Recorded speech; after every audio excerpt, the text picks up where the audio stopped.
మన తోపు ఎందుకు ఈ విధంగా 8 మంది ఎంపీటీసీలు ఉంటే ఎందుకు మీరు ఎంపీపీని చేసుకోలేనంత చేతగానే దద్దమ్మలైనారని కూడా నేను చెప్తున్నా. నాకున్నది ఒకే ఎంపీటీసీ, నువ్వు 9 మంది ఎంపీటీసీలు మీరు కనుక్కున్నావు. ఒక ఎంపీటీసీ మీకు చనిపోయినారు, 8 మందే మీకు ఉన్నారు. అది కూడా ఒకసారి గుర్తు చేసుకోండి. 8 మంది ఎంపీటీసీలు మీకు ఉన్నారు, నాకు ఒక ఎంపీటీసీ ఉన్నారు. నేను రాజకీయం చేయాలా, ఎంపీపీని చేసుకోవాలంటే నేను పోయి ఎక్కడ చేసుకుందు. సాక్షాత్తు నువ్వు కాదు కదా, జగన్ కాదు, జగన్ నాయన వచ్చినా కూడా చేసుకునే శక్తి నాకుంది. నీ ఎంపీటీసీలు ఉన్నా నేను మా కండవాలు వేసైనా చేసుకుంటా. కానీ అంత నీచ రాజకీయాలు నేను చేయదలుచుకోలేదు. ఎంపీపీ ఎలక్షన్ వద్దనే అనుకున్నాం. మీ వాళ్ళే రెచ్చగొట్టి మీ సైకో చిన్న సైకో అయినా తోపు వచ్చి ముందు రోజే ఆయుధాలు పెట్టి 3 బీసీలను కూడా ఇక్కడ పంపించి విప్ జారీ చేసేకొచ్చింది. అదెందుకు చెప్పలేకపోయినావు నువ్వు? ఆ రోజు గొడవ కారణం ఎవరండి? ఎక్కడ ఆయన తోపుండి వీళ్ళని పంపిస్తాడా? మరి వాళ్ళ బ్రదర్స్ని పంపించాల్సిందా? ఈ గొడవలు పెట్టేదే కాకుండా ఎంపీటీసీలు 8 మంది నీ సింబల్ మీద గెలిచారు. ఆ ఎంపీటీసీలు నీ దగ్గర ఉన్నారు. మరి తీసుకొచ్చి ఎందుకు నువ్వు ఎంపీపీని చేసుకోలేకపోయినావు?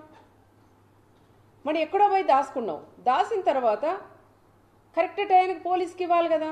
దాదాపు 100 మంది పోలీసులను ఎస్పీ గారు పెట్టారు ఆ రోజు. బాగే పలుతావా? నువ్వు 11 గంటల 10 నిమిషాలకు నువ్వు హాల్లోకి పోలీస్కి హ్యాండ్ ఓవర్ చేస్తావా? అంటే ఎలక్షన్ జరగకూడదు, ఈ రకంగా జగన్ దృష్టిలో నేను పడాలా అన్న ఆలోచనతోనే ఈ మాజీ ఎమ్మెల్యే చేసిండేటి. ఒక్కసారి మీరు కూడా పక్కన వాళ్ళని అడిగి తెలుసుకోవాలని కూడా చెప్తున్నాం. టైం అయిపోయి నాకు వచ్చి కథలు వెళ్తావా నువ్వు? ఏం చెప్తావు? ఎస్ఐఎంకి ఇప్పుడు దీంట్లో వీడియో కాల్లో రా ఛాలెంజ్ చేస్తానయ్యా నేను. నువ్వు బైబిల్ మీద నువ్వు ప్రమాణం చేయగలవా? నేను కాన్పాక మీద ప్రమాణం చేస్తా. ఎస్ఐ గారు నాతో వీడియో కాల్ మాట్లాడిచ్చినారని నువ్వు ఛాలెంజ్ చేయగలవా? చెప్పనివన్నీ నువ్వు కూడా ఒక మాజీ సీఎం ఆ విధంగా అంత దారుణంగా అంత దుర్మార్గంగా మాట్లాడడం కూడా అది కరెక్ట్ కాదు అని నేను జగన్ రెడ్డిని కూడా నేను చెప్తున్నా. ఒక చిన్న ఉద్యోగం పట్టుకొని ఇంత దారుణంగా నువ్వు మాట్లాడడం, వీడియో కాల్లో మాట్లాడించుకొని నేను ఎంపీపీని చేసుకునేంత అంత దిగజారే కుటుంబం పరిటాల కుటుంబం కాదని కూడా నేను చెప్తున్నాను. అనవసరంగా పదే పదే చేతగాని మాజీ ఎమ్మెల్యే చెప్పిన మాటలు నువ్వు కూడా విని నువ్వు కూడా పేపర్లు తీసుకొని చదవడం అది కరెక్ట్ కాదు. ఇక్కడ ఏం జరిగిందనేది ఒక్కసారి తెలుసుకోవాలని కూడా చెప్తున్నాం. మరి రెండో రోజు ఏమైందయ్యా మీకు? రెండో రోజన్నా రావచ్చు కదా. ఎక్కడో అక్కడెక్కడో సముద్రంతో తీసుకుపోయాడంట. అక్కడ తీసుకొని పోయి మేము 10:30 11 అయితేనే లేదు నేను ఎలక్షన్ బాయ్కాట్ చేశాను అని. నీ చేతగాని తనం కదా అది.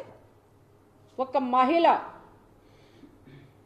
4 సార్లు 3 సార్లు ఓడిపోయినాడు ఆయన.